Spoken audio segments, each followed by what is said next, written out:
With RJ Anusha. Radio city నువ్వు నేను సినిమాలో ఇవాల్టి సినిమా బర్ఫీ. ఈ సినిమాని డైరెక్ట్ చేసింది అనురాగ్ బసు. ఈ సినిమాలో Ranbir Kapoor, Priyanka Chopra, Ileana lead characters play చేయడం జరిగింది. 14 సెప్టెంబర్ 2012 రిలీజ్ అయిన ఈ సినిమా బాక్స్ ఆఫీస్ వద్ద సెన్సేషన్ గా నిలిచింది అండ్ ప్రేక్షకుల మదికి ఎంతో చేరువైంది. ఈ సినిమాకి మ్యూజిక్ అందించింది ప్రీతం. ఈ సినిమాలో పాటలన్నీ కూడా అద్భుతమనే చెప్పాలి. మరి సినిమా విషయానికి వస్తే Murphy, also known as barfi, తన ఒక optimistic, street smart, charming young man. ఇక్కడైతే తన పుట్టుకతోటే డెఫ్ అండ్ మ్యూట్. తనైతే డార్జిలింగ్ లో పుడతారనమాట. బర్ఫీకి జన్మనిచ్చిన వెంటనే వాళ్ళ మదర్ చనిపోతారు. తనని వాళ్ళ ఫాదరే పెంచి పెద్ద చేస్తారు.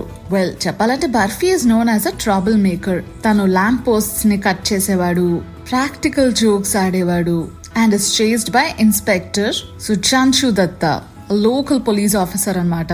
బర్ఫీ మీట్స్ శృతి ఘోష్. తన ఒక gorgeous, educated young girl who has just arrived in Darjeeling. తను రంజిత్ సెన్ గుప్తాకి ఎంగేజ్ అవుతుంది. త్వరలోనే ఒక 3 నెలలో పెళ్లి కూడా చేసుకోబోతుంది.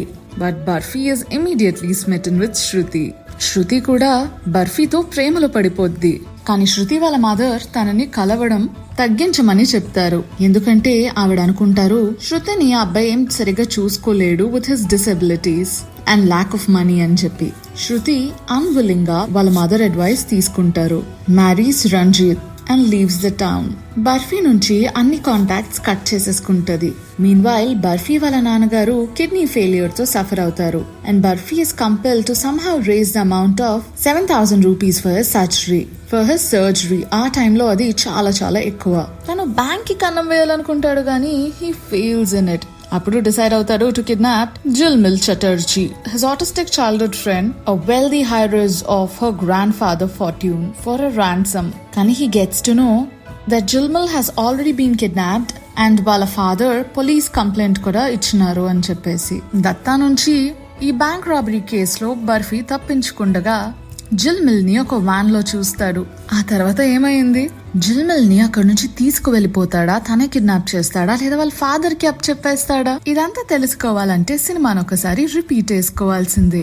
అదబ్బా నువ్వు నేను సినిమాలో ఇవాల్టి సినిమా బర్ఫీ.